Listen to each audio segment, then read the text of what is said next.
Hi, this is Carol Burnett. You're listening on the Hamilton Radio Network.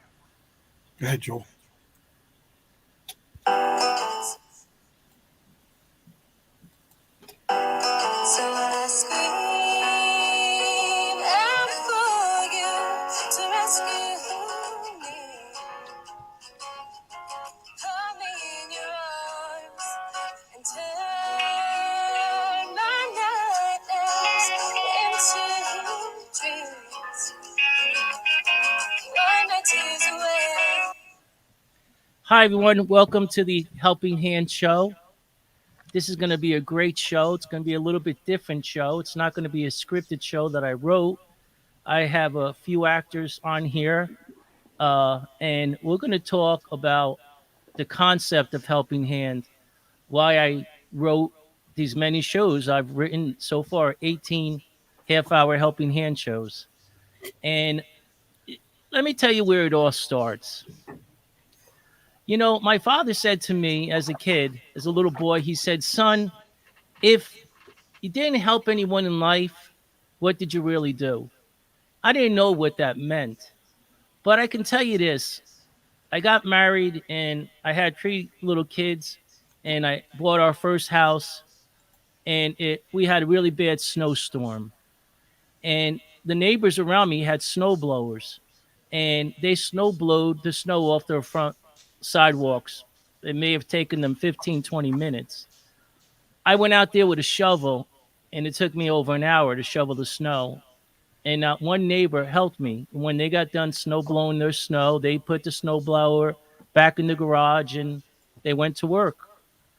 And that really bothered me because I said to myself, like, you think one of them would come and help me with their snow blowing machine. But I guess that's life. So, you know, the next time it snowed, I didn't expect them to help me and they didn't help me. I just got there a little earlier and shoveled, and so I can go to work, and we could take the kids to daycare, and my wife could go to work. So I accepted that, but I was mad inside, and I was mad at my neighbors, but I still accepted it because why should I expect them to help me? And then it came many, many years later. I was able to buy a house, and I was able to afford my own snowblower.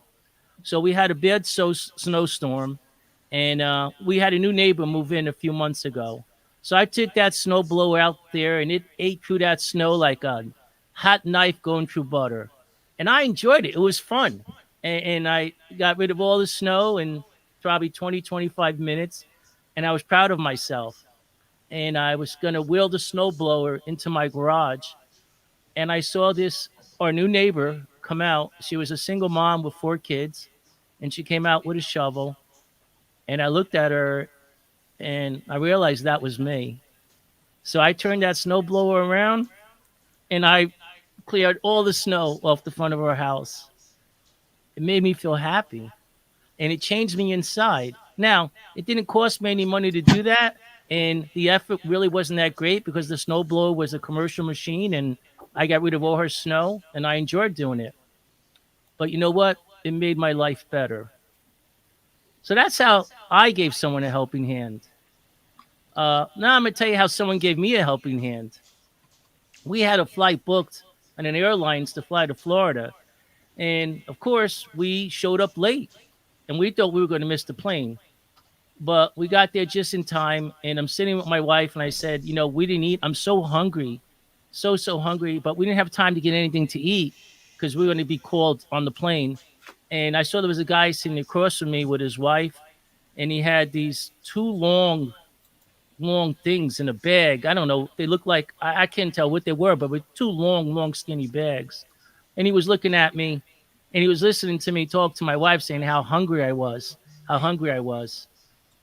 And then he got called on the plane and then I got called on the plane and me and my wife were sitting on the plane and all of a sudden the flight attendant walked down the aisle and she stopped in front of me and she said, "There's a man on the plane and he has a gift for you." And I go like, "What is this?" And I got one of these long things. Well, supposedly this guy stopped off at a deli and put two long heroes, submarines, grinders, whatever you want to call them, so he could have food on the plane to eat. But because he heard me talking to my wife saying how hungry I was, he figured that he was going to share one with me, and the flight attendant brought it and gave it to me, and me and my wife ate it, and that to me. I mean, I love food, and that was a gift that always stuck with me. How he shared his meal with me and my wife, and I got to see the guy when we got off the plane, and I went up to him and I thanked him, and he just smiled and said, "I hope." He said, "I hope you enjoyed the sandwich," and I said, "I really did. Thank you so much." So this is little stories. This is something that happened in my life, and it made me who I am, and I guess it put me on a journey to start writing stories to share with you guys, because it's all about living a good life. It's all about making yourself feel good and helping others.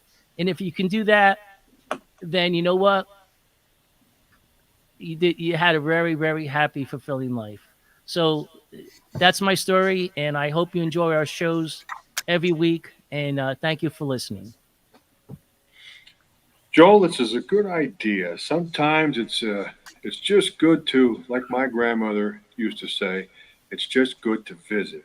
And in this context, what we're doing tonight is visiting, if you will, about helping folks out or getting a little helping hand. And that's I think we've all done it, whether we really realize it or realize it at the time or not. So there you go. Of course, Joel Emil, who puts this whole helping hand business together.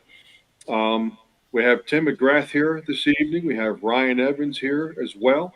We have the great John Plunkett, as Al Davis would say about Jim Plunkett, the great Jim Plunkett. Wonderful. And but John Plunkett, no relation. And of course, we've got Doc G from Hamilton Radio. He's gonna offer up a little something here. Um, just a couple of El Quicos before we go around the horn. I thought of a couple of things myself here coming into the show tonight. Years ago, this is probably December of either '89 or '90, and I was a young guy. Um, Probably in my mid 20s at the time, and December, believe it or not, was kind of cold back then. My boss, my sales manager at the radio station I worked at out here in Williamsport, Pennsylvania, he lived about a half an hour south of town, and his wife was the librarian at the junior high school complex. Well, the long story short is she would always tell of this one student who would get kind of picked on a little bit because it was him and his mom. She was a single mom, not making a whole lot of money, and these kids even back then were talking about video games, this, video games, that, and they didn't even have a television, let alone a color television. Well, my boss and his wife, I guess they were going through things weeks beforehand. They came across, back then there were no flat screen TVs. It was TVs like the old TVs. Well, they came across a color tabletop color TV. Nothing great, but it was perfectly good. They didn't use it anymore, but it was perfectly good. And evidently, my boss had been to some, to the school, to the library where his wife worked, and had met this kid. He said, John, I gotta ask you for some help. What are you doing today? Can you take a ride with me? I said, sure. What's up? And he said, we want to give this kid this television. It was literally right before Christmas. So they were out of school. He knew the kid was going to be home up in an apartment above a furniture store where they lived. He says, I need you, you're perfect for this. You've got a big red puffy coat. I had a full beard at the time. Granted, it wasn't white because I was, 25, but, like a young Kris Kringle. P.S. My middle name is Christopher. So he said, I want to drive down there and I want you to, go up and sort of, knock on the door and just say, hi, I'm Chris, or whatever you want to say. You know, didn't have time to pack the sleigh, but here, this is for you. Happy Christmas. So I did. We took a ride, went down. I went upstairs, down the hallway, kind of like I was the police coming. Kid comes to the door. Yeah. I'm like, hi, are you? I forget the kid's name. Frankie. Hi, are you Frankie? Yeah. Hi, my name's Chris, and this is for you. Enjoy it, and Merry Christmas. And the kid was just godsmacked. He was dumbstruck. He was like, I'm like, well, listen, I've got to go. I got a lot of prep work to do for tomorrow night, Christmas Eve and all. So you enjoy. And he was like, he stood there with his mouth open. I mean, he was a young kid. He was maybe 13, 14 years old. So he still had, I think, that little element of, huh, was that a young Chris Kringle? You never know who it was. So I always got a kick out of that. That was very nice to do. I come walking downstairs, get into the car. He's like, "How did it go?" I'm like, "Dude, it was great." It was like the kid was 5 years old, and I just gave him like a Tonka truck, that he always wanted, a fire engine toy. But it just now he's got a color TV he can watch and he can do his games and so forth. It was great. Some years later, I'm going to say probably about another 5, 10 years later, my wife, my ex-wife, and I actually were about going to get married, and we were scraping it together to put. We had gotten married, I should say, and we were scraping it together to get our first house, and we we need they want you to have appliances like a washer and a dryer. Well, we didn't have the scratch for a washer and dryer. We were trying to figure something out. Fraternity brother of mine is up visiting with his wife, and we're just talking about, so how's things? How's the thing with the house? And what's tell us all about it? Da, da, da, da. And I walked out of the room. I don't know what maybe I went to the bathroom or I went outside to the fridge in the garage to get some drinks, and evidently she made mention of yeah, we're trying to scrape some money together for a washer and dryer, and and maybe even a refrigerator and stuff. I don't know. It was appliances, the stuff that they want you. If you're getting a certain loan, you have to have the stuff for the house. Okay, and that's what we were going for. And I come walking in, and my buddy says, "So, what's all this about your this this short, for your appliances?" I'm like, "Yeah, we'll get it together. We'll figure it out. Between her people and my people, I'm sure we can. Few hundred here, a few hundred there, a few hundred from someplace else, and a few hundred from the fourth place. We'll get it figured out." He goes, "Well, here's what you don't know." And I didn't know either until I got this communication about a month ago. I had some, and you hear these all the time, and you're like, "Yeah, right." Because I had some uncle twice removed, lives out in the West Coast someplace, who passed away, and he left my brother and I a sizable amount of money. He said how much. I don't remember. It doesn't matter. He says, "So what? You're about $3,500 away from, you know, being good to go." I said, give or take. He goes, "Done. Yours." He reaches into his coat, pulls his checkbook out, writes the check right there. Boom. Bingo. I said, "Brother, I will pay you back." "Nope. It's a gift because I got the gift. So guess what? You now have the gift." And just like that, we went from, "Oh my goodness, how are we going to come up with $3,500 for a washer, dryer, stove, and a refrigerator?" To the next week, we went right down to the local place that we dealt with and still do from time to time for our appliances, and picked it right out, picked it right up, had it delivered. So you know what? You give some, and once in a while, you get some. It's good. It's good. Let's go around the horn, fellas. Tim, talk to us, Well, baby. Tell me great something. stories so far, gentlemen. I think this is a wonderful show considering all the division we have in our society right now. So, the concept of getting up in the morning, making the world a better place, that's what we're trying to embrace. I mean, there's none of us who's ever going to be perfect, but you can be perfect for a moment during the day, whether it's helping someone change a tire, whether it's opening a door for a lady who's got 4 kids and 10 bags of groceries with her. Be perfect for the moments you have. So my stories are one of my best friends who I went to preschool with and loves movies. He and I have been to so many movies I can't even count. So we decided we're going to go see Gladiator, all the buzz, and we decided we're going to go opening weekend. We get there, and we had already gone to 7-Eleven to get our snacks for the show because theater is a little expensive. We get there, we get like 2 seats, and we have a seat in between us, and I have a seat to my right. And it starts to get dark, and these 2 senior citizens come in. And they're just looking, and they can't find anything, so they walk out. Before I know it, my friend is down the aisle.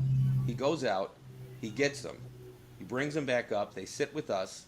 And I just thought, how lucky am I to have a best friend like that?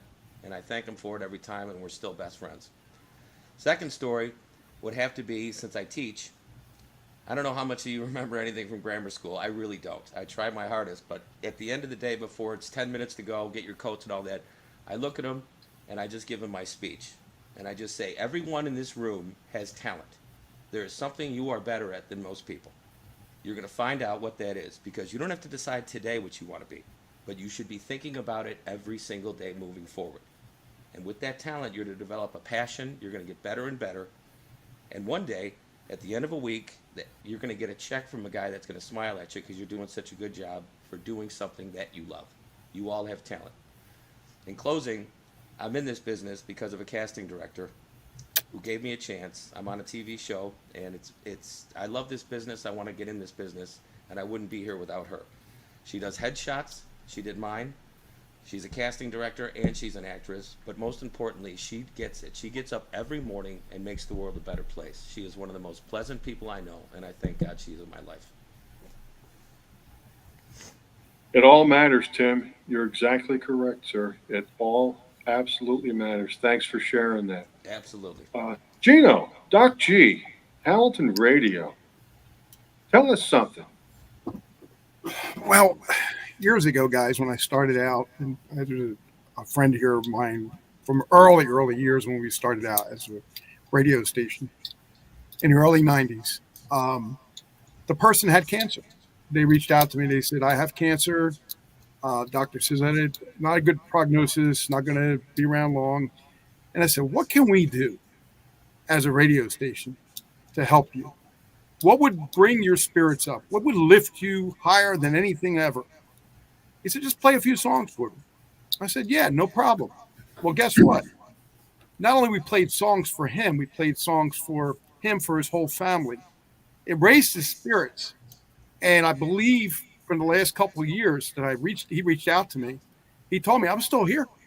He said, whatever you did, God touched you, the hand of God touched you somehow, some way, but you made me realize that it was worth fighting for. And I was so happy that day. I was smiling. People were emailing me. I mean, it's a good thing to see you touch other people's lives and make a difference. And it's just a small difference, but in his life, it was a major difference. And that's what as far as I know, that is one of the significant things I remember that this radio station did. And that's more than I could ever ask for. It's funny, and not in a ha ha ha kind of a way, but kind of in a contemplative way, yeah, kind of a way, to where, music, I don't know, whether you play it, whether you write it, whether you sing it, or whether you listen to it, or whether all of the above or a little of everything. Music just can really just be the ticket. It really can be. It takes you back. It can be a soundtrack of our lives. It can be a motivator. It can be inspirational. And clearly, you hit the home run with those efforts, Gino. No doubt about it. Doc G, ladies and gentlemen, Hamilton Radio. We're so happy to have him around. Ryan Evans, talk to us. Give us something good. So my story goes back about 10 to 12 years, and it's a story of how I lent a helping hand to somebody's hand. We were having a family barbecue, and everyone went in the house, and everyone was having a great time. Drinks were going, people talking, laughing. Everything's all good, and all of a sudden we hear a big bang outside. So what the hell is that? I'm looking around. Tell my family to stay in the house, and I go outside. To my surprise, I look up at my neighbor's apartment and see smoke billowing out. And she's on the phone with one finger in her ear and the phone on the other, screaming, "He blew it up, he blew it up." And I tried to ask what's wrong, but she couldn't hear me. So I ran to the door. It was locked, and I figured this kind of justified a door kicking in because I heard her kid screaming. So I kicked the door in and I rushed up the stairs, and I see the kid in the corner with a towel draped over his hand and blood all over the place, and he's screaming like something bad was going on. So I go up to him and I say, "Hey, buddy, what's going on?" I'm trying to keep him calm. And I said, "Can I see what's under the towel?" Well, he pulled the towel off, and it wasn't such a nice sight. You see in the cartoons when someone blows up their hand, you see the skeleton. That's kind of what happened. He was snooping around in his older brother's dresser and found a quarter stick of dynamite that he purchased somewhere and believed that it was a candle.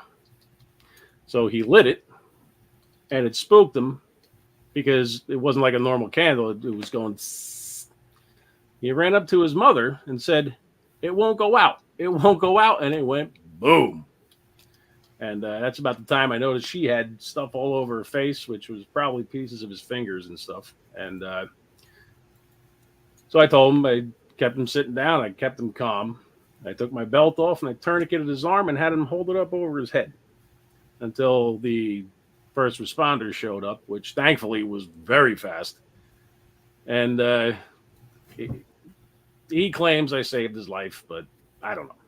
Maybe I did, maybe I didn't. Maybe it would have been fine, but I just had to do what I had to do. And I still talk to the guy this day. He's a grown man now, and he listens to the show. Big fan. And I do a lot of stuff with him on the side. We play video games online and stuff like that. And he's a very good person, and he has full use of his hand now. And the first responders told me I did the right thing, and they're glad that I did that. And he still has full use of his hand, which is a big, big plus for this guy. And Cowboy, if you're listening, love you, man.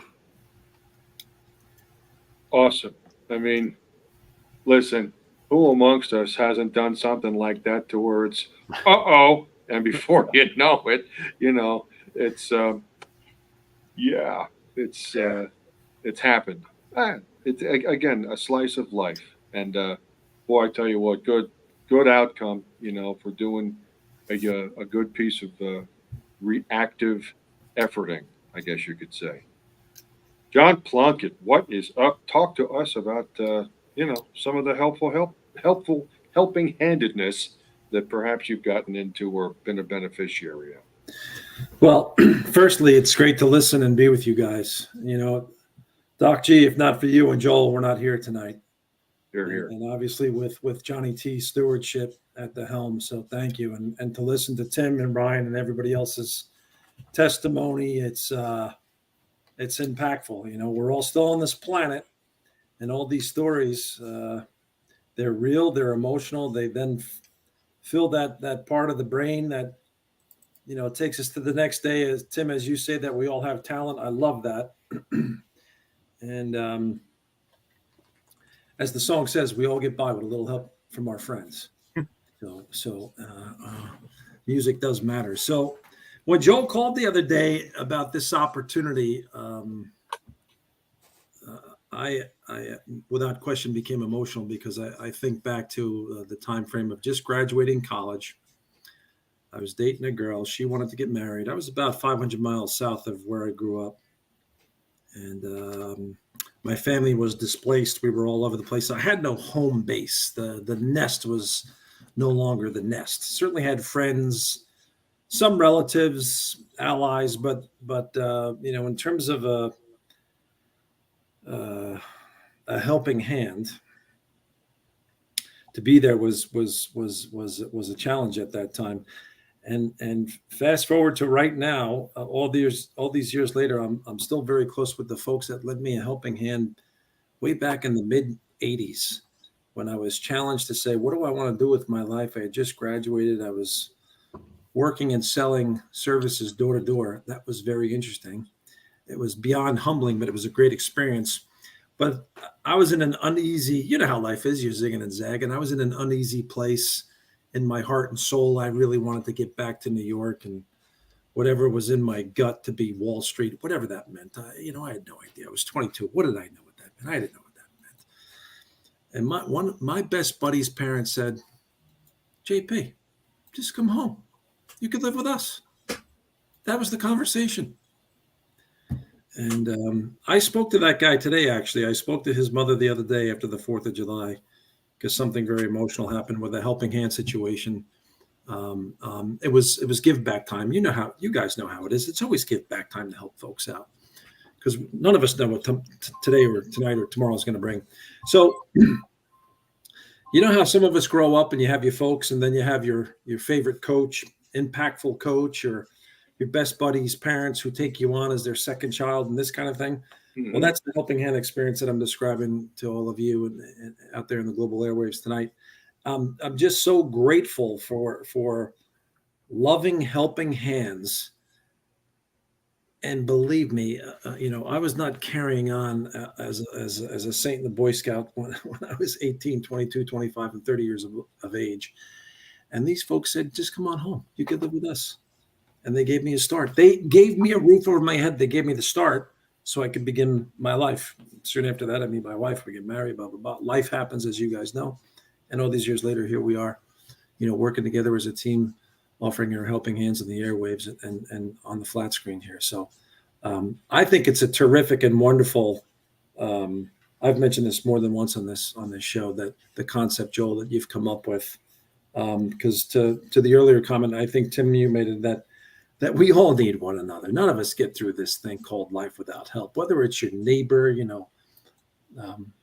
My neighbor fell down in the garden the other day, and I ran across, and who knows when I'm going to fall down in the garden or whatever it is, so it's a beautiful and wonderful concept, Joel, that you've come up with, and Gino, for your support. It's really meaningful. And so I'm thrilled to share that little snippet of a helping hand that I was the recipient of, because it was really the springboard, a key foundational cornerstone, I guess you could say, in my life that helped me, get it together and then get on with life and go from the middle lane into the left lane of life, and off we go. So great to be with you guys, and look forward to continuing the helping hands theme with each of you and everybody else that's out there. Thank you. Thank you, John. We appreciate that. And it is always good to, especially when either you think of something to do for someone, or someone does something for you, whoever you may happen to be, when it comes literally out of left field. You don't see it coming. Sometimes we're just too close to all of what's going on in our lives that we just don't see it, or the other person is they're just too close to all of it. So they don't see it, but we do. And having somebody say, just come home, get yourself together and come on back. That's huge. Joel, any words before I wrap up for tonight? Life, you get one shot at life. So enjoy it. Be happy. Because when you're happy, you're going to make the people around you happy. That's all I have to say. Thank you so much for listening to the show. Thank you. Well, and there it is, and back to what pretty much all of us have either said or alluded to. Life happens, and sometimes in life, as it happens, it's a little difficult. It's easier said than done sometimes, and to be upbeat, positive, can do, and of good cheer. That's the way to go about it, as often, as much as possible. I'll leave you with this before we lock it out quickly here. Ever since my son, who's now 27, and a father of two 2.5-year-old twin boys, by the way, married, little family, very nice. But ever since he was old enough to get it, I call them the B's, just life's B's. Be good, be nice, behave, be kind, be thoughtful, be helpful, be respectful, be a friend. Don't take on any unnecessary or any undue crap from people, but be a friend, okay? Be forthcoming, okay? As a an adjunct, so to speak, of the other one. When you step on your kazoo or someone else's, own it like an adult, own it like a person. Okay, be forthcoming, be strong, be resilient, be creative. And I could go on and on and on. But those are the big ones. I always told him, be good, be nice, behave, be kind, be respectful, be your friend, but take no guff from anybody. Guff when he was a little kid, other things now that he's older. And there it is, and always be your best. Always be your best. So, as we always say here at the end of Helping Hand, keep going. Keep going. Sometimes, again, easier said than done, but don't give up. Don't ever give up, because you know what? The next big thing, the next success is right around the corner, kids. It really is.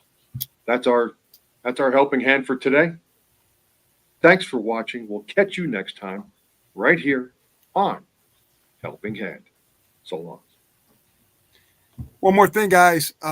My friend here, Dodie Augustine, has been a friend of mine since the early times we started in the radio. She said, "Thank you all for being here and giving us good vibes to all. Thank you." And I wanted to make sure I read that to the people that didn't No hear. doubt. That's great. Thank you, Dodie, for checking this out. Much Thank you. appreciated. Spread the Thank word. you. Bang the drum. Thank you, guys. See you. Till next time. Okay.